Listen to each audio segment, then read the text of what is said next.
Starting with the innate immune system. As the name suggests, it is the type of immune response that exists since birth. We can say that it is a rapid response that does not need activation, but is something that you are born with. To understand it more easily and look at its components, we can divide it as the defense against entry into the body, and the defense once the once it penetrates the body. It can also be called first-line defense and second-line defense. So the first line of defense, or the defense against entry into the body, consists of three main physical and chemical barriers. Let's look at it as, before an infectious agent can penetrate the body, it must overcome biochemical and physical barriers that operate at the body surfaces. One of the most important of these is the skin, which is normally impermeable to most infectious agents. Many bacteria fail to survive for long on the skin because of the direct inhibitory effects of lactic acid and fatty acids present in sweat and sebaceous secretion, which lowers the Phe. We can say that skin acts as the first barrier against any foreign pathogen. However, in case there is a loss of skin integrity, such as in case of open wound or burned skin, infection becomes a major problem. The membranes lining the inner surfaces of the body secrete mucus, which acts as a protective barrier, inhibiting the adherence of pathogens to the epithelial cells, thereby preventing them from gaining access to the body.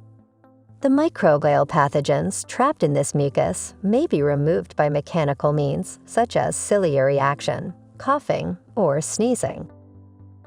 The flushing action of tears, saliva, and urine are other mechanical strategies that help to protect the epithelial surfaces. In addition, many of the secreted body fluids contain microbial factors, for example, the acid in gastric juice, and lysozyme in tears, nasal secretions, and saliva. Lastly, the normal flora also plays a role in defense against the entry of pathogens into the body.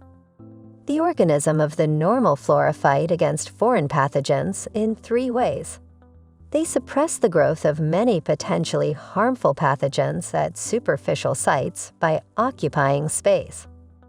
Secondly, they compete for nutrients, or third, they secrete inhibitory substances such as acids. That concludes the first line of defense.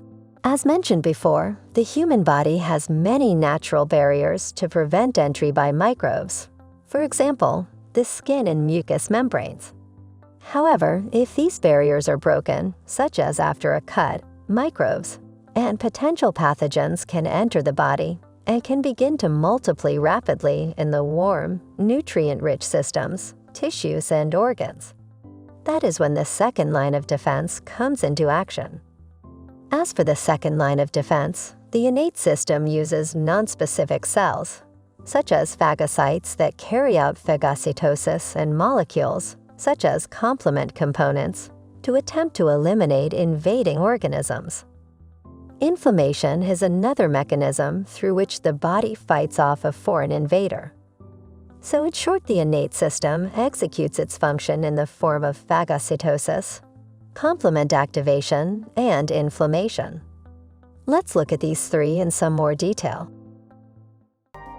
Explore our extensive library of over 1,800 video lectures to learn about a wide range of topics.